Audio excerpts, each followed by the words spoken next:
அருமையான சகோதரன் சகோதரி, இந்த மாலை வேளையில் ஆண்டவராக இயேசு கிறிஸ்து வார்த்தை உங்களுக்கு ஆறுதல் கொடுக்கும்படியாக வந்திருக்கிறேன். ஏதாவது ஒரு நிலையில் கைவிடப்பட்ட நிலையில் இருக்கிறான்.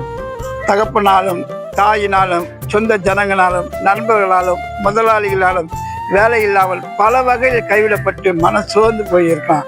வேதம் சொல்லுது, சங்கீதம் 27:10 சொல்லுது, என் தகப்பனும் என் தாயும் என்னை கைவிட்டாலும் கர்த்தர் என்னை சேர்த்துக் கொள்வார்.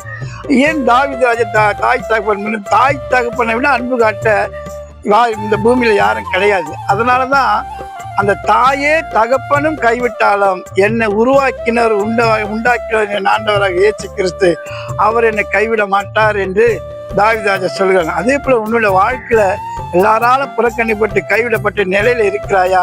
பெருமையா இருக்கிறாயா? ஒன்றுமில்லாமல் இருக்கிறாயா? கர்த்தர் உன்னை கைவிட மாட்டார். என்னையும் ஒரு காலத்தில் நான் அநேக விஷயத்துல கைவிடப்பட்ட நிலையில் இருந்தேன். பயங்கரமான போராட்டத்தில் இருந்தான். மனிதர்கள் வந்து இயேசு கிறிஸ்துவை பற்றி சொன்னார்கள். அவரை நம்பின அவர் இதுவரைக்கும் என்னை கைவிடல. அந்நாள் முதல் கொண்டு இந்நாள் வரை ஒரு குறை இல்லாமல் என்னையும் குடும்பத்தாரை வழி நடத்தி கொண்டிருக்கார்கள்.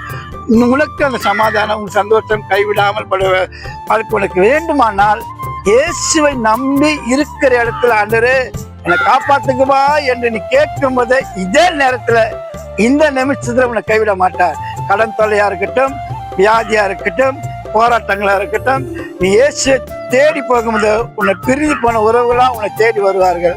கர்த்தர் உன்னை ஆசீர்வதிப்பார்.